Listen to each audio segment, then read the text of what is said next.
কি মজাদার খাবার! এই যে আজকে রান্না করেছি চিকেন দিয়ে কাচ্চি। আসসালামু আলাইকুম এভরিওয়ান, সবাই কেমন আছেন? নতুন আরও একটি ব্লগে আপনাদের সবাইকে জানাচ্ছি স্বাগতম। আর আজকের এই রেসিপিটা আপনাদের সঙ্গে শেয়ার করতে যাচ্ছি। চলুন আমরা রেসিপিতে যাব একটু পরে। আগে ডেকোরেশনটা দেখে নিন আমি কিভাবে ডেকোরেশন করেছি। আর খাবারটা দেখেই তো মনে হচ্ছে অবশ্যই মজা হয়েছে, তাই না? আসলেই এটা অনেক মজার ছিল। আমার ফ্যামিলি মেম্বাররা অনেক পছন্দ করেছে। তো আপনারাও এই রেসিপি অনুযায়ী ট্রাই করতে পারেন। প্রথমত আমি এখানে লাইন দিয়ে নিলাম, তারপরে সয়াবিন তেল পেঁয়াজ ভেজে নিলাম ব্রাউন করে। এরপরে হচ্ছে আমি আলু ফুড কালার দিয়ে রেখেছিলাম। এটা আপনারা স্কিপও করতে পারেন, বাট এরকম দিলে কাচ্চিতে একটা সুন্দর একটা কালার চলে আসে, এই জন্য আর কি দেওয়া। তো ভীষণ সুন্দর করে আমি এগুলোকে আলতো করে ভেজে নিলাম। এরপরে হচ্ছে আমি পেঁয়াজ বেরেস্তা দিব। এখানে পেঁয়াজের সঙ্গে রসুন দিয়েছি, এরপরে আস্ত জিরা দিলাম, এরপরে এখানে কয়েকটা দারুচিনি অ্যাড করব, এরপর হচ্ছে সাদা এলাচ কালো এলাচ। আসলে এই যে গরম মশলাগুলো আমরা রান্নার ক্ষেত্রে ইউজ করি সেগুলোই আর কি। তো সবগুলো সুন্দর করে আস্ত হিসাবে দিয়ে দিয়েছি। আর এখানে আদা গুঁড়া দিয়ে দিয়েছি পরিমাণ মতো, এরপরে লবণ দিয়ে দিলাম।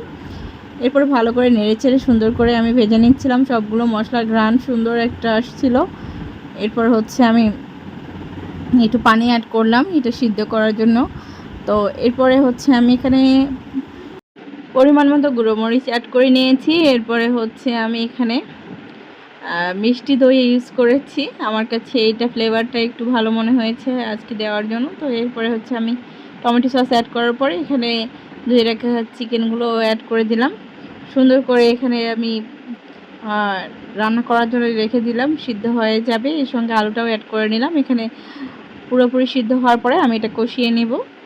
তো এখানে ভালো মতো সব কিছু নেড়েচেড়ে দিয়ে আমি এখানে ঢাকনা দিয়ে রান্না করে নিয়েছি। এই যে ফাইনাল লুক এরকম। তো এখান থেকে সব কিছু উঠিয়ে নিয়ে যে ঝোলটা ছিল ওই ঝোলের মধ্যে আমি চালটা ভেজে নিচ্ছিলাম সুন্দর করে।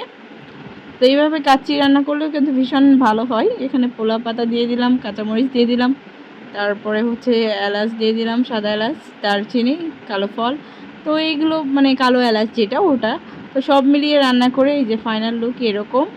তো ফাইনালি খুব সুন্দর একটা ঘ্রাণ চলে এসেছিলো। এরপরে আমি এখানে হচ্ছে গোলাপ জল আর কেওড়া জলটা অ্যাড করেছিলাম, যেটি হয়তো ভিডিও স্কিপ হয়ে গেছে। তো যাই হোক, এখানে দেখুন ফাইনাল লুক।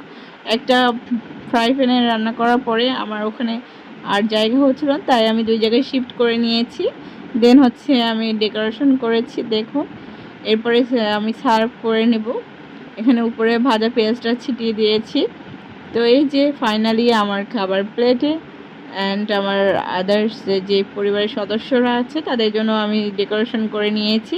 তো সবাই সুন্দর করে পেট পুরে খাওয়ার জন্য এইটুকু আয়োজনই যথেষ্ট, এর বেশি আর প্রয়োজন হয় না। সঙ্গে যদি ঠান্ডা কোল্ড ড্রিঙ্কস থাকে তাহলে তো আরও ভালো হয়ে যায়। তো সবাই এই রেসিপিটা ফলো করে আপনাদের পরিবারের সকলকে খুশি করতে পারেন। সংক্ষিপ্ত রেসিপি আর কি, খুব সহজেই আপনারা রান্না করতে পারবেন। আর পরিবারের সকলকে খাওয়ার পরে মানে একটা ভালো তৃপ্তি যেই আনন্দময় যেই মুহূর্তটা আছে সেটাই অনুভব করতে পারবেন। তো সব মিলিয়েই আপনার পরিবারকে খুশি করুন, আপনি নিজের তৃপ্তি সহকারে খেতে পারবেন এরকম একটা রেসিপি আমি শেয়ার করেছি আপনাদের সঙ্গে। তো সবাই এটা ট্রাই করবেন, আর ভালো লাগলে লাইক কমেন্ট শেয়ার এগুলো করে দিবেন। আজকের মতো এখানে এই ব্লগ শেষ করছি। সবাই ভালো থাকবেন, সুস্থ থাকবেন, আমার পরিবারের জন্য দোয়া করবেন। আপনাদের জন্য অনেক অনেক দোয়া ও শুভকামনা রইল। পরবর্তীতে ব্লগ দেখার জন্য আমার পেজে আমন্ত্রণ রইল আপনাদের সকলকেই।